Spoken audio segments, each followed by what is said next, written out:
নয়ডার 20,000 টাকার বিনিময়ে আধার কার্ড এবং প্যান কার্ড বানিয়ে নেন। বাংলাদেশ থেকে duplicate Aadhaar card I card বার করে আমাদের ইন্ডিয়াতে আসতে গিয়ে ধরা পড়লো তারা আমাদের ভারতীয় বিএসএফদের কাছে। তো তোমরা ভিডিওটা দেখো। একদিকে উত্তাল পরিস্থিতি বাংলাদেশ, সেই অবস্থায় ভারতের জাল আধার কার্ড এবং জাল প্যান কার্ড নিয়ে ভারতে প্রবেশ করতে গিয়ে চাংরাবান্ধা ইমিগ্রেশন চেকপোস্টে বিএসএফ এর হাতে ধরা পড়ল বাংলাদেশের এক দম্পতি। মঙ্গলবার তারা ভারতে প্রবেশ করার সময় ইমিগ্রেশন চেকপোস্টে তাদের লাগেজ চেক করতে গিয়ে তাদের কাছ থেকে উদ্ধার হয় একটি ভারতীয় আধার কার্ড এবং একটি ভারতীয় প্যান কার্ড। পুলিশ সূত্রে খবর, দম্পতি বাংলাদেশের রংপুর এলাকার বাসিন্দা। তাদের সঙ্গে ছিল একটি ছোট্ট বাচ্চা।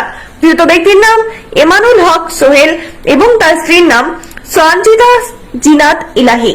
এনামুল হক সোহেল নামে জাল ভারতীয় আধার কার্ড এবং প্যান কার্ড পাওয়া যায়। এনামুল হক সোহেল জানাত বানিয়ে নেন।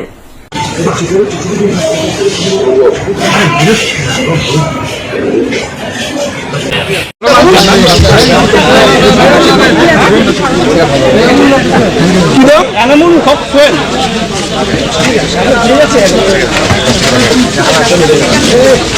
বাংলাদেশের মানুষ বলেছিল যে কোনদিন ভারতকে সাপোর্ট করবে না, কিন্তু কলা গাছকে সাপোর্ট করবে। আর বাংলাদেশের মানুষ আমাদের ভারতে আসার জন্য এখন ডুপ্লিকেট প্যান কার্ড আর আধার কার্ড তৈরি করেছে। আর তারা কিন্তু ধরা পড়লো আজকে আমাদের ভারতীয় বিএসএফদের কাছে। তা বাংলাদেশ থেকে আমাদের ভারতে আসতে গেলে 7খানা বর্ডার পড়ে। তো প্রত্যেকটা বর্ডারে যেন ঠিক এমনভাবেই কড়াকড়ি নজরদারি থাকে।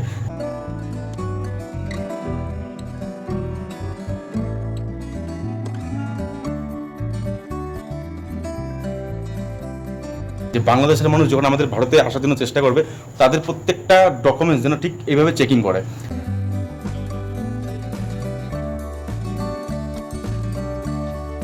যে আদৌ আমাদের ভারতের নাগরিক কিনা। তো প্রত্যেকটা বর্ডারে যেন এইভাবে কড়াকড়ি থাকে। তো তাদেরকে জানাই, আমাদের ভারতীয় বিএসএফদেরকে এবং পুলিশদেরকে অসংখ্য ধন্যবাদ এবং তাদেরকে জানাই আমার তরফ থেকে স্যালুট। তো ভিডিওটা প্রত্যেকটা পরিমাণে শেয়ার করো, যে আমাদের ভারতীয় নাগরিকদের কাছে যেন ভিডিওটা পৌঁছে যায়। আর তারাও দেখুক যে বাংলাদেশ থেকে আসতে গেলে আমাদের ভারতে তারা কীভাবে ডুপ্লিকেট তাদের ডকুমেন্টসগুলো তৈরি করছে। তা ভিডিওটা সবাইকে যেন শেয়ার হয়ে যায়। আর দেখবো, আর একজন বলেছিল যে এবার নাকি আমাদের ভারত দখল করবো। দেখবো, আমরাও দেখবো যে কীভাবে তারা দখল করিস। ভিডিওটা যেন প্রত্যেকটা পরিমাণে যেন শেয়ার হয়।